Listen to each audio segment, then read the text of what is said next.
यच नमः शंकराय च मयस्कर यच नमः। बाबा केदारनाथ ऊंचा कैलाश बसाने बाबा केदारनाथ।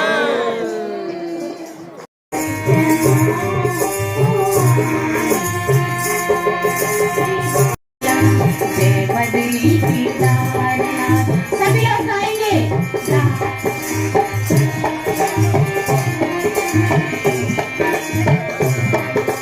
गंगोत्री जय जय यमुनोत्री जय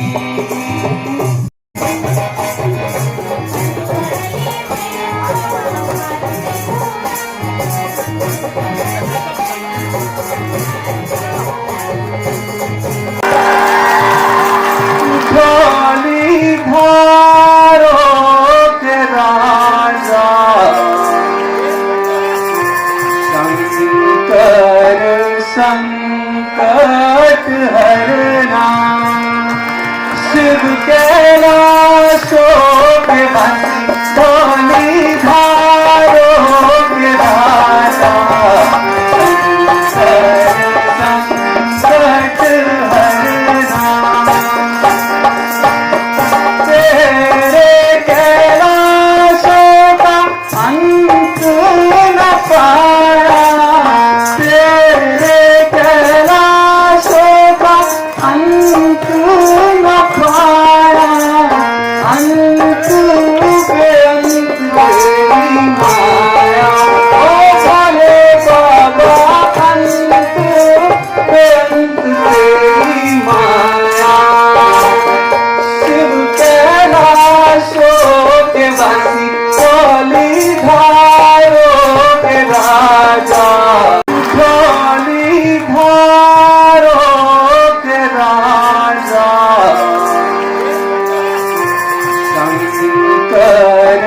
संकट हरना शिव कैलाशो के बंसी धोनी धारो के राजा संकट हरना तेरे कैलाशों का अंत न पाया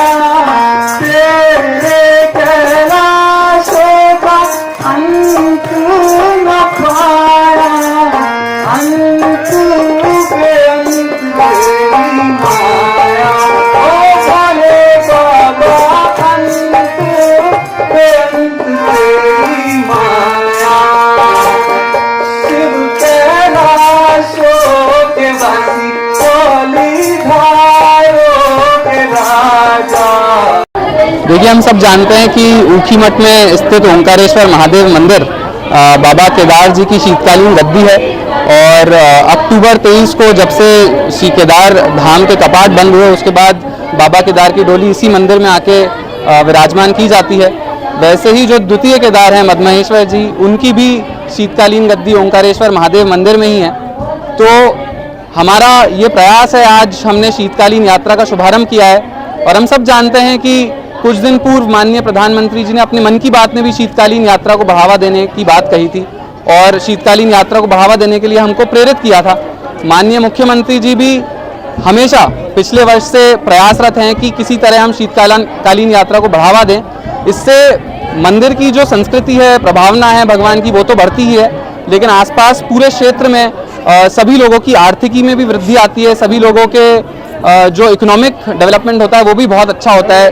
टूरिस्ट भी धीरे धीरे शीतकालीन यात्रा की वजह से क्षेत्र में विंटर सीजन में भी बहुत आने लगे हैं, तो एक बहुत अच्छी बात है। सभी को ये बताना चाहूँगा कि विंटर सीजन में हमारे यहाँ पे जो त्रिजुगी नारायण मंदिर है वहाँ पे भी बहुत ज़्यादा लोगों का आवागमन हो रहा है, बहुत ज़्यादा दर्शनार्थी लगातार वहाँ पे आ रहे हैं। और त्रिजुगी नारायण मंदिर पे भी शिवजी और पार्वती का विवाह वहाँ पे ही संपन्न हुआ था, और इस कारण त्रिजुगी नारायण मंदिर एक वेडिंग डेस्टिनेशन के रूप में भी सामने आया है। आजकल प्रतिदिन 25 से 30 शादियाँ त्रिजुगी नारायण मंदिर पे रोज संपन्न हो रही है, और इस वेडिंग डेस्टिनेशन के रूप में जब से त्रिजुगी नारायण मंदिर में लोग आने लगे हैं तो आसपास के सभी होटल्स, रेस्टोरेंट्स, वो भी सब शीतकालीन समय में भी धीरे धीरे उनकी आय में वृद्धि आई है। तो एक बहुत अच्छी बात है। विंटर सीजन में जब चोपता में भी हमारे यहाँ पे बहुत टूरिस्ट आते हैं स्नोफॉल के कारण, तो वो सब लोग भी ऊखीमठ होते हुए ही जाते हैं। उन सब से भी मैं अनुरोध करना चाहूँगा कि वे सब आएँ और ओंकारेश्वर महादेव मंदिर में भी दर्शन करने ज़रूर आएँ और केदार बाबा के दर्शन के लाभ लें। हिमालय के दिव्य उपत्यकाओं में उपस्थित यह महाराजा मानधाता जी की तपस्थली है, जहां भगवान शिव निराकार स्वरूप प्रणव ओंकार के रूप में प्राकट्य हैं। इस स्थान पे आकर के भगवान शिव के उस दिव्य स्वरूप के दर्शन का पुण्य मिलता है। इस स्थान का बड़ा महत्व है। इस स्थान को पंच केदार का प्रमुख गद्य स्थान का स्वरूप दिया गया है।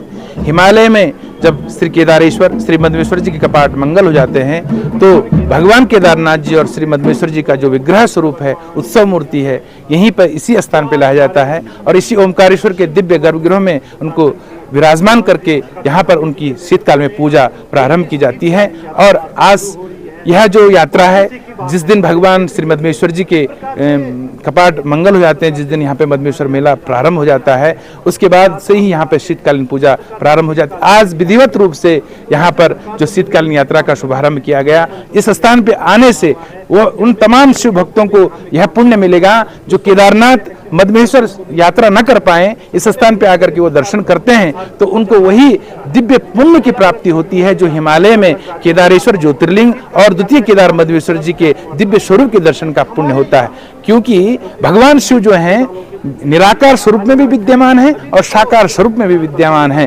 निराकार स्वरूप का जो दर्शन होता है वो हिमालयों पे होता है और साकार स्वरूप का जो दर्शन होता है इस दिव्य स्थान पे होता है। यहाँ पर भगवान विग्रह स्वरूप में विराजमान है और विग्रह स्वरूप का भी पुण्य उतना ही है जितना कि ज्योतिर्लिंग स्वरूप का दर्शन है, निराकार स्वरूप का दर्शन है। इस स्थान पे आकर के सभी शिव भक्त केदारनाथ जी और मद्मेश्वर जी की यात्रा, पूजा अर्चना, उनका जप तप योग साधना करके अपने जीवन को कृतार्थ कर सकते हैं। जय श्री केदार।